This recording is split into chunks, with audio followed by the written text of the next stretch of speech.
The emergency klaxon shattered the artificial night cycle aboard the interspecies station Harmony's Reach.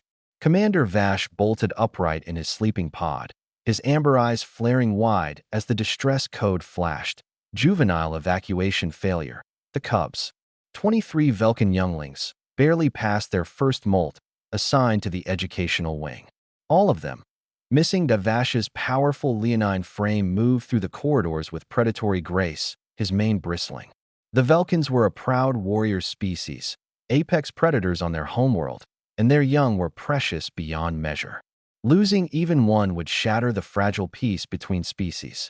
Report, he snarled into his comm unit. Sir, all 23 cubs were accounted for at lights out, came the trembling voice of Ensign Mira. Automated sensors confirm they entered their pods. But when the morning cycle began, empty. Every single one. Vash's claws scraped against the metallic floor. Seal all airlocks. Initiate a deck-by-deck search. The station descended into controlled chaos. Security teams fanned out through every corridor, every maintenance shaft, every ventilation duct. Hours passed with no results. Vash felt the weight of leadership crushing down upon him.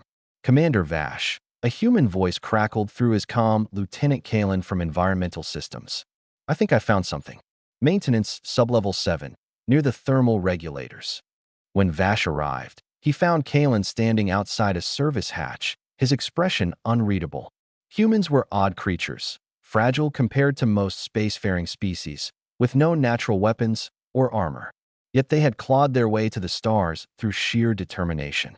Before you go in, Kalen said softly, I need you to understand something. They're safe, all of them, but you need to stay calm. Vash's fur bristled. Explain yourself, human. Just see for yourself. Quietly, Kalen opened the hatch. What Vash saw stopped him dead. 23 Velkin cubs were piled together in a massive furry heap, their soft mewling filling the space with contentment. And at the center of that living pile, completely buried except for his face, was another human. Specialist Chun, one of the junior engineers, reported missing from his quarters. The cubs were draped over Chin's torso, nestled against his sides, curled up on his legs. One small cub had claimed the space directly over the human's heart. Chin appeared to be sleeping, a slight smile on his face. What is the meaning of this? Vash demanded quietly. Kalen gestured for Vash to step back. Chin's been working double shifts, sleeping in maintenance areas because his quarters are being repaired. Last night, he came here because it's warm, the thermal regulators. The cubs must have sensed it. But how did they escape their pods? Commander, may I speak candidly? At Vash's nod, Kalen continued. Your cubs aren't stupid. They're young apex predators with excellent senses. And humans, we give off a lot of heat. We run hot compared to most species. To a cold cub looking for warmth and comfort, a sleeping human is like the best heating pad in the galaxy. Vash stared at him. They escaped secured pods to find warmth? Not just warmth. Safety. Kalen showed thermal readings on his datapad. This area maintains temperature slightly above standard for Velkins. Chin's body temperature is about 37 degrees Celsius. Combined, it created an irresistible beacon for cubs who were probably cold and scared in those sterile pods. Why didn't they trigger alarms? Kalen smiled. Because they're small, light, and excellent at squeezing through ventilation gaps, our sensors didn't flag. They followed the warmth through the ductwork straight to Chun. Vash felt his anger dissipating. The human could have been hurt. Cubs that age have milk teeth and claws. Look at him, Commander. Does he look hurt? Vash peered through the hatch again. Chin had shifted in his sleep, arms unconsciously curled around two nearby cubs, holding them gently. The cubs purred, a sound indicating deep contentment and trust. Humans are social pack animals, Kalen explained. We domesticated wolves on our homeworld thousands of years ago. We've been sleeping next to warm, furry creatures ever since. It's instinctive for us to protect small, vulnerable things. A voice came from the hatch. Commander Vash? Chin was awake now, carefully trying to sit up without disturbing the cubs. Several mewled in protest, burrowing deeper into his warmth. I'm sorry, sir, Chin said hoarsely. I didn't know they'd follow me here. I woke up a few hours ago, and they were just there. I didn't want to move and scare them. Vash studied the human. Chin looked exhausted, probably from being used as a living mattress all night. His uniform was covered in fur and cub drool, but his hands were gentle as he stroked the nearest cub's head, and the little one leaned into the touch with absolute trust. You stayed still for hours. Yes, sir. They seemed comfortable, and I didn't want to risk them getting hurt or lost. Something shifted in Vash's chest, a recognition of something fundamental. These humans, for all their weakness and soft skin, possessed something his warrior species had lost. They possessed an instinct to nurture, to protect, to provide comfort even at cost to themselves. Stand down the alert, Vash said into his calm, cubs located. All safe. He turned back to Chun. Can you bring them back to the juvenile quarters? Chun looked apologetic. Sir, I'm not sure they'll want to move.